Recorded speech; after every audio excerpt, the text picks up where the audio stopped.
Shalom sahabatku yang terkasih dan sehati dalam Yesus Kristus. Jumpa lagi kita pada kesempatan kali ini. Mari kita siapkan diri dan hati kita untuk menjadikannya layak menyambut Tuhan, supaya kita bisa menjadi garam dan terang dalam kehidupan ini. Tentunya dengan bersama kita resapi Renungan Sabda Pendalaman Iman presented by BPK PKK KAJ. Bacaan dari Injil Matius bab 20 ayat 20 sampai 28. Kemudian datanglah ibu anak-anak Zebedeus serta anak-anaknya itu kepada Yesus, lalu sujud di hadapannya untuk meminta sesuatu kepadanya. Kata Yesus, "Apa yang kau kehendaki?" Jawabnya, "Berilah perintah supaya kedua anakku ini boleh duduk kelak di dalam kerajaanmu, yang seorang di sebelah kananmu dan yang seorang lagi di sebelah kirimu." Tetapi Yesus menjawab katanya, "Kamu tidak tahu apa yang kamu minta. Dapatkah kamu meminum dari cawan yang harus kuminum?" Kata mereka kepadanya, "Kami dapat." Yesus berkata kepada mereka, "Cawanku memang akan kamu minum. Tetapi hal duduk di sebelah kananku atau di sebelah kiriku, aku tidak berhak memberikannya. Itu akan diberikan kepada orang-orang yang baginya Bapa-Ku telah menyediakannya." Mendengar itu, marahlah ke-10 murid yang lain kepada kedua saudara itu. Tetapi Yesus memanggil mereka lalu berkata, "Kamu tahu bahwa pemerintah bangsa-bangsa bertindak sebagai tuan atas rakyatnya, dan para pembesarnya bertindak sewenang-wenang atas mereka. Tidakkah demikian di antara kamu? Siapa saja yang ingin menjadi besar di antara kamu, hendaklah ia menjadi pelayanmu. Dan siapa saja yang ingin menjadi yang pertama di antara kamu, hendaklah ia menjadi hambamu. Sama seperti Anak Manusia datang bukan untuk dilayani, melainkan untuk melayani dan untuk memberikan nyawanya menjadi tebusan bagi banyak orang." Demikianlah Injil Tuhan. Shalom saudara-saudari sekalian di dalam Kristus, apa kabar semuanya? Semoga senantiasa dalam penyertaan Kristus. Hari ini kita akan merenungkan sebuah perikop yang berisi tentang bagaimana melayani Tuhan, bagaimana hendak menjadi yang terbesar dan juga yang terdepan di antara semua orang. Hari ini kita akan merenungkan sebuah perikop di mana menyatakan siapa yang akan menjadi terbesar dan bagaimana menjadi terkemuka di antara para murid-murid. Nah, sebelumnya kita sudah membaca perikop peristiwa ketika seorang ibu, waktu saya pertama kali membaca perikop ini, saya cuma pikir ini ibu-ibu dari anak-anak Zebedeus ini, seorang ibu yang ambis, kalau zaman sekarang bahasanya ambis gitu ya, ambisius. Dia ingin sekali anaknya itu berada di sebelah kiri dan sebelah kanan Yesus ya. Dia ingin menaikkan anaknya di sebuah jabatan atau posisi yang tinggi sekali. Dan saya pikir ini mak-mak ini agak-agak ambis gitu. Tapi setelah saya belajar lagi dan saya lihat di ayat-ayat di dalam Alkitab, ibu ini, anak Zebedeus ini ternyata adalah ibu dari Yakobus dan Yohanes, salah satu dua orang dari rasul murid dari Yesus, dan mereka ini adalah murid-murid yang termasuk di dalam lingkaran dalam Tuhan Yesus ya ketika dia sedang pelayanan. Yakobus dan Yohanes, kedua rasul ini, mereka itu adalah orang-orang yang antusias, orang-orang yang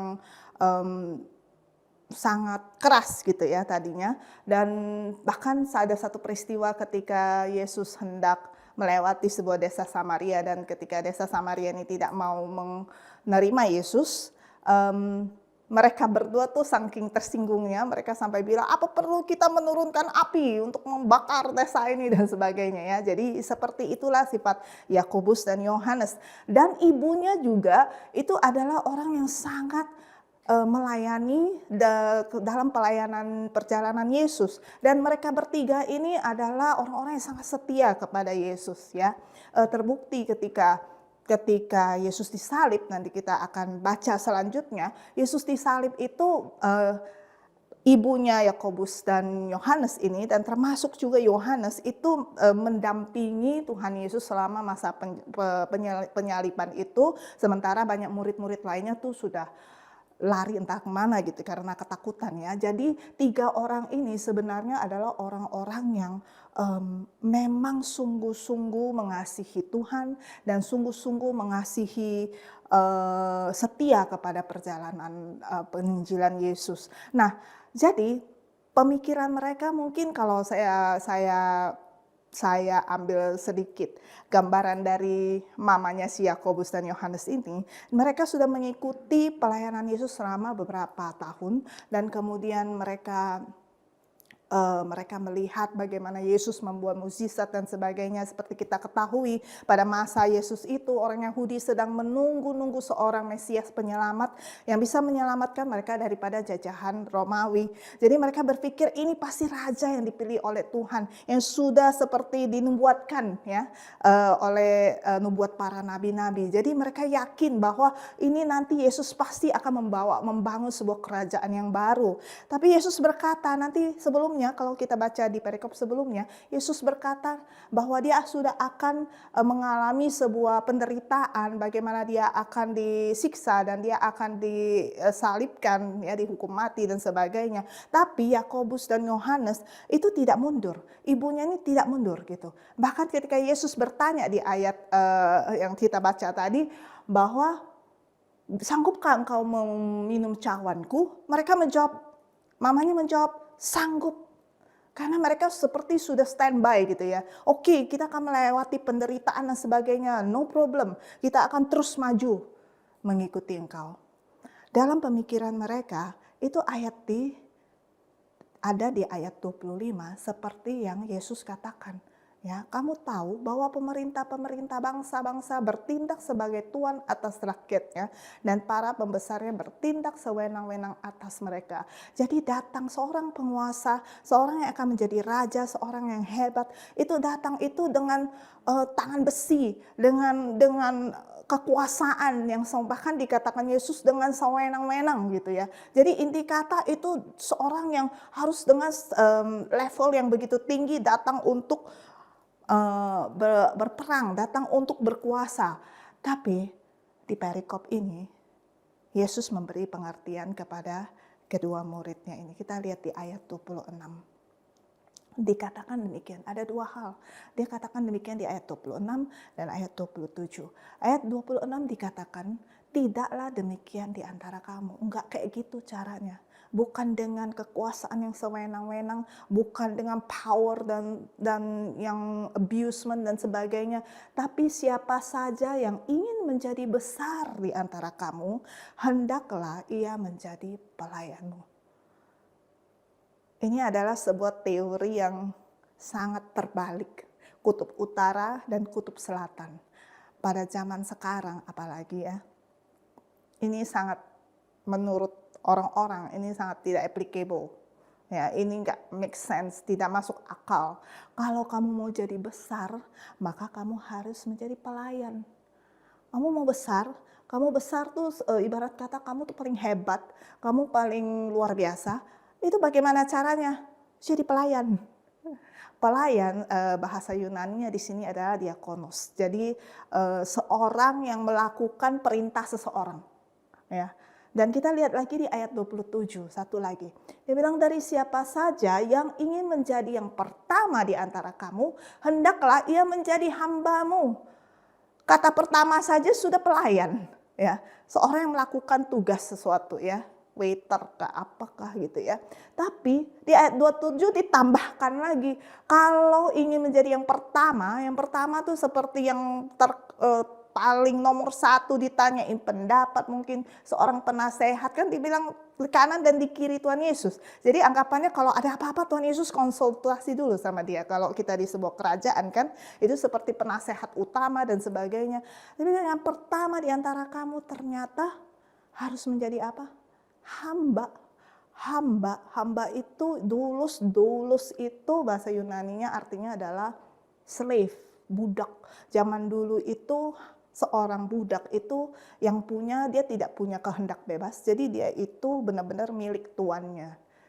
Saudara-saudari terkasih di dalam Kristus, ketika diberi dua kata ini, saya yakin Yakobus dan Yohanes agak terbingung-bingung.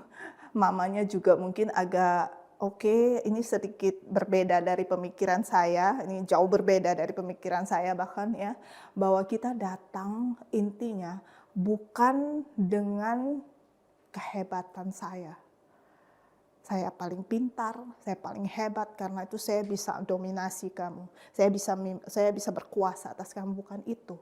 Tapi kalau kita mau menjadi yang terhebat, kita mau jadi yang pertama, kita mau jadi yang terkemuka, kita mau jadi yang nomor satu, ya, kita harus menjadi pelayan dan budak. Ya. Di sini konotasinya adalah ketika Yesus berkata di antara murid-muridnya. Misi daripada murid-muridnya ini semua adalah untuk menyebarkan kabar sukacita, kabar keselamatan. Jadi kalau Tuhan Yesus berkata bahwa kalau kamu mau menjadi yang pertama, maka kamu menjadi hamba.